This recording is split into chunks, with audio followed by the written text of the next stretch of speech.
What with being a liberal, cuckold, unpatriotic cur, it should come as no surprise that I'm no fanboy for the military. It's militarism that's really a problem in many parts of the world.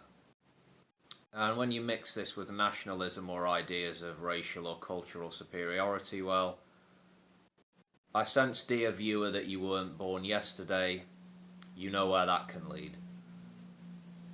How many coups have there been in the vast continent of Africa, the cradle of humanity since the 1960s? I understand it's more than 200.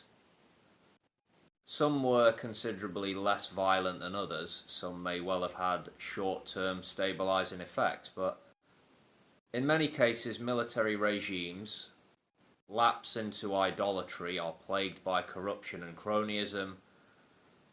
They commit human rights violations as routinely as their economic failings.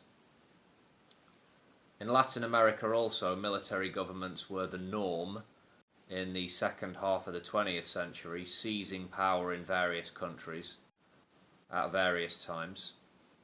Economic mismanagement and a general inability to manage the affairs of state led to their respective demises, as well as popular pressure rising up from below. A conservative from my home country might say that in places like Africa and South and Central America and Asia, the military has overstepped, has wrongly assumed that it can take on the responsibilities of government. But in a civilized nation such as ours, dear boy,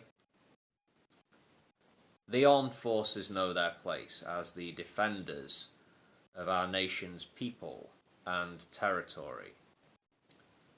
Or as government mouthpieces or stooges tend to phrase it, they protect the nation's interests, which always align with the interests of the ruling classes, shockingly enough. But you have to package and sell the armed forces as the defenders of the weak, as the protectors of freedom to the modern public. Heroic deeds are to be held up and rewarded with praise, ceremonies, medals, or other shiny things. Cowardice and barbarity, well, not really strong selling points. When stories of torture and rape seep out of the woodwork, it naturally lowers reputation, damages credibility, but people forget in time. It's a glorified institution, is the military here. As it is elsewhere, the army, the navy are held in high esteem. Pride, honour, brotherhood, dedication, words ringing in the ears of those who serve and those who have served. Many of those who have served in the armed forces have fallen by the wayside, that's no secret, fallen into poverty and addiction. Many suffering from combat-related disorders. Thousands of homeless folks here in the UK are former soldiers, former sailors, even former airmen. I remember a veteran of the Yugoslavia troubles of the 1990s, the former Yugoslavia, saying how he was, quote, flicked onto the pavement after his army service and wasn't given the tools he needed to make it in civilian life. Those words stuck with me over the years, flicked onto the pavement. Yeah. The glorification of military virtues, they are pervasive, are they not? You ain't getting away from them in our culture. No, I'm not just talking about slick little recruitment campaigns and propaganda pieces. It's in so much of our media. Yeah, righteous, organised mass violence. When you put it like that or think about it in that way, you would think such a thing would be difficult to romanticise or normalise, but there it is, splashed about the place.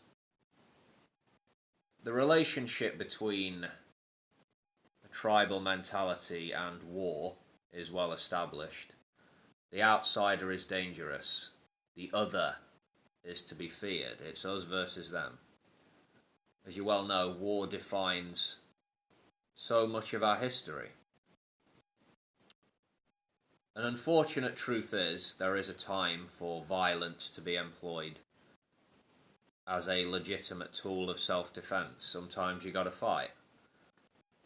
But I would challenge the general assumption taken for granted by many that men in army or navy uniforms are the defenders of a free and democratic order, when many of the principles by which such bodies operate are in opposition to free society.